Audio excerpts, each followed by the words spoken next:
Hey everyone, welcome back to my plays and fades for your Sunday slate of games, where we talk about guys that we like and or don't like for the games heading into Sunday or this Sunday morning when this video goes live, and some suggestions on guys you should or shouldn't play. And we're gonna get started right away with none other than Justin Fields, who has just been an absolute monster last month of the season almost, with 24, 26. We saw 42 and 40 in these explosions last week.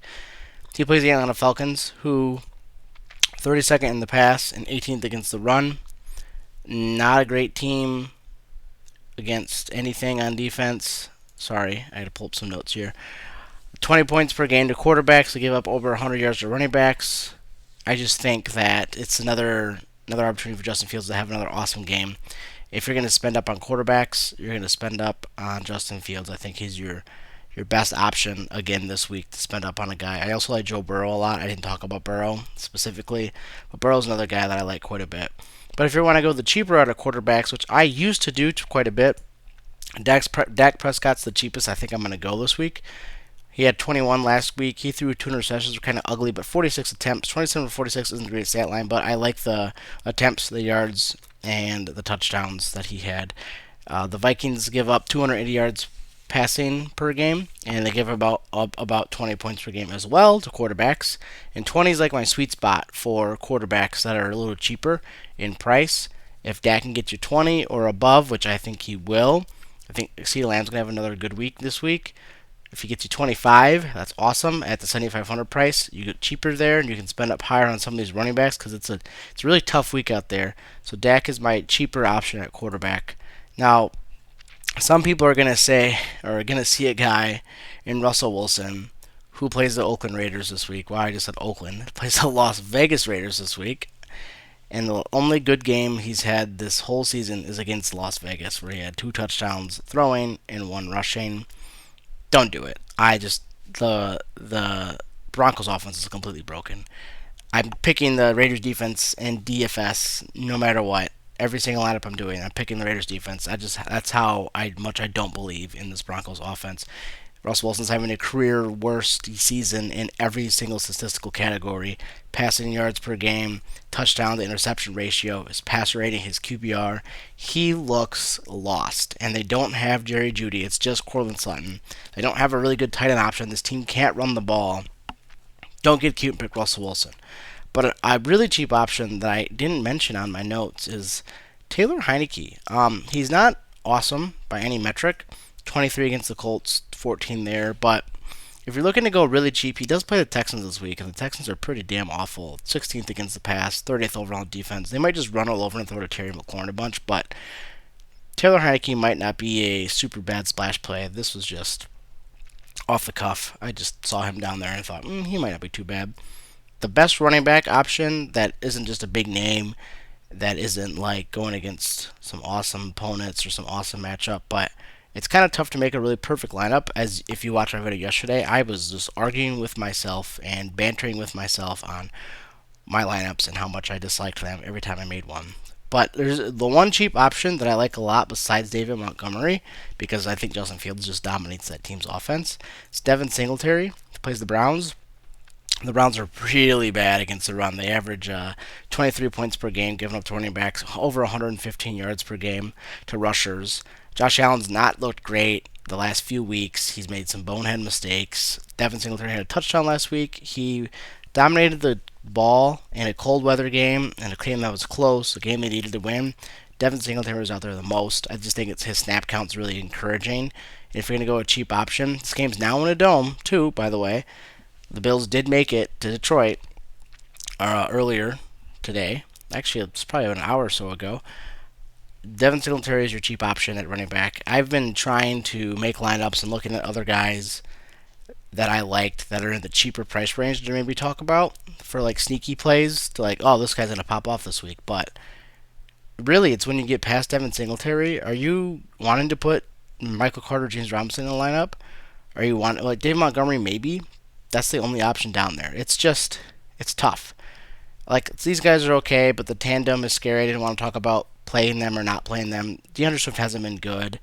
Cordero, Kenyon Drake, depending on Gus Edwards. It's just tough.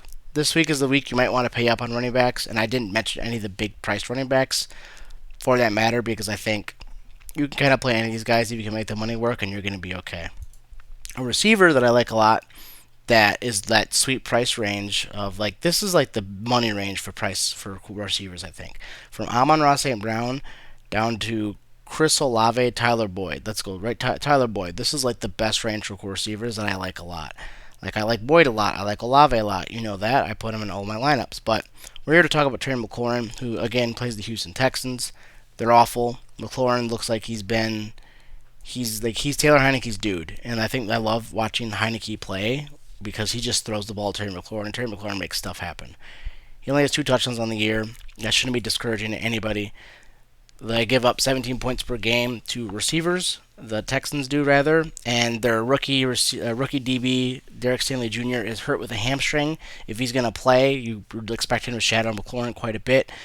But if he's not going to play, who's going to cover Terry McLaurin? I just like the price a lot, and I think that's the like I said, that's the sweet spot for receivers is that chunk right here. Other guys that I like quite a bit, obviously, would be T. Higgins. Amon-Ra's not a bad option. CeeDee Lamb's expensive, but I like him. Chris Olave again isn't terrible, but the Saints aren't great. Andy Dalton's not great. Boyd might be the best cheap play down here. Maybe Devontae Smith. I don't know, but we're going to talk about a fade, and the fade of the week for everything is AJ Brown. This is like the most high profile guy I've ever had on a fade so far. He hurt his ankle last week. He had 1 catch for 7 yards on 4 targets against a good pass defense in the Washington Commanders. 1.2 fantasy points, obviously his worst putting since he played the Cardinals. He's just coming off the ankle injury, and he's practiced all week, and he's good to go. Stephon Gilmore's been having a stellar season. The Colts are 7th in pass defense, so that's really dang good. If he's good to go, that's great. AJ could have an awesome week. I'm just not going to pay up on AJ Brown because of the price tag, who he's going against, the ankle injury that affects receivers.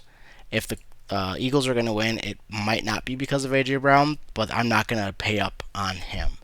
Like, the big name receivers are all like hurt. Well, I guess only 2 if they abdomen injury, but don't pay up on AJ Brown.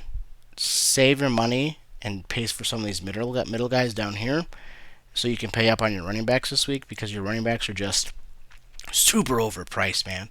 Barkley's nearly 10K, but he's worth the money. Joe Mixon has a tough matchup against the Steelers, but he had 18 last time he played against them, and he's looking pretty good. Don Taylor has a pretty okay matchup against the Eagles, and maybe they just keep feeding the ball. The Broncos defense is really good, so Josh Jacobs is the guy to kind of stay away from. You just saw Dalvin Cook, who I didn't like last week, run for over 100, so Nick Chubb should probably be fine. Dalvin Cook will be fine this week. Ramondre Stevenson might be okay. Dameon Pierce is back. Tony Pollard should be fine this week. Dameon Pierce gets the touches, gotta get a score. So there's just so many guys that are pretty good at running back, and you're gonna want to spend up. Don't play Deontay Foreman. The snap share there, the game script's not gonna be there. Don't pay for this guy. Jamal Williams is a guy that I would like a lot in Detroit over DeAndre Swift. I think he's not good, and he's been hurt all year. That sucks because I do like him as a player. Cordell Patterson's a guy I like, but again, snap share. It's just really tough for running backs to decipher who to play and who not to play, I guess is what I'm trying to get at here. That's why I like this play fade is really short. Rather, it's just gonna be little bit be. Wow, I can't talk. A little more of me just talking. I'm gonna keep all that in. I'm not gonna re-upload that. I'm not gonna edit it. You're gonna hear me mumble through that. It's just tough with running backs. Pay up this week, guys. Pay for an expensive quarterback in Fields, or pay down in Dak Prescott. But don't pay super far down in guys like Heineke, Jared Goff. That's just going to hurt your overall money value, I think. Prescott, maybe even Kirk or Daniel Jones, or a little cheaper in Joe Burrow, stack him with T. Higgins and or Tyler Boyd.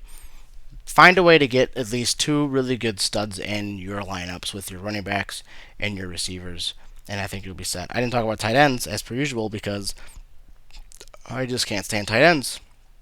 If Mark Andrews plays, try to pay for Mark Andrews. Simple as that. Hawkinson, he was okay last week, right?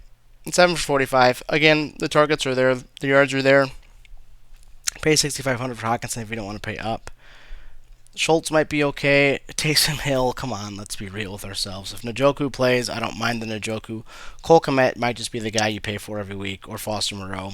Cole Kmet again plays the Falcons, who are just abysmal against the pass. This guy, look at this touchdown. No touchdowns. The target share isn't high. 2 for 11 a touchdown. Okay, whatever. 6 targets, 55 receptions, 41 yards, 2 touchdowns. 7 targets, 4 receptions, 74 yards, 2 touchdowns. Like, pay for that. Isaiah Likely again. I guess if Mark Andrews doesn't play, Isaiah Likely's not a bad choice, but Pat Frymuth isn't bad either. He's been just consistent. Like, this is the most tight end stat sheet you'll see, and that's why I just can't stand this position. I wish FanDuel did premium for tight ends. That's why I like premium tight end leagues, because I think the position is a joke, and I would love to eliminate it from fantasy. I don't mean that. Maybe I do mean that. Screw tight ends. If you want to draft a tight end, draft a tight end. It should just be flex positions at that point. Defenses, like I said, though, I don't ever talk about them, but I'm picking the Raiders. They play the Broncos this week. The Broncos are awful. I'm just going to pick the Raiders. I think that's the best cheap option to play. You could get cute and play the Falcons if you think Justin Fields is going to crap the bed this weekend, but don't do that, I don't think. The Falcons, I mean, the Bears not be a bad play because they play Mariota, who doesn't throw the ball much, but maybe a couple picks. But I'm just going to play the Raiders. I'm going to rock with the Raiders. But, anyways, guys, that's my plays and fades. More of a ramble slash rant in me stumbling through a lot of words tonight, apparently. But we're going to roll with it. And hopefully you guys listen to me and put some of this advice to your lineups when you make them tomorrow morning, whether it's DraftKings or FanDuel. It's just a really tough week, guys, but I think this FanDuel balance will increase because I think I have some magic built up for some of these lineups that I'm making or going to be fixing tomorrow morning because, like I said, I just do not like what I've got. Anyways, good luck, guys. Thank you for watching. Let's go win some more money this weekend.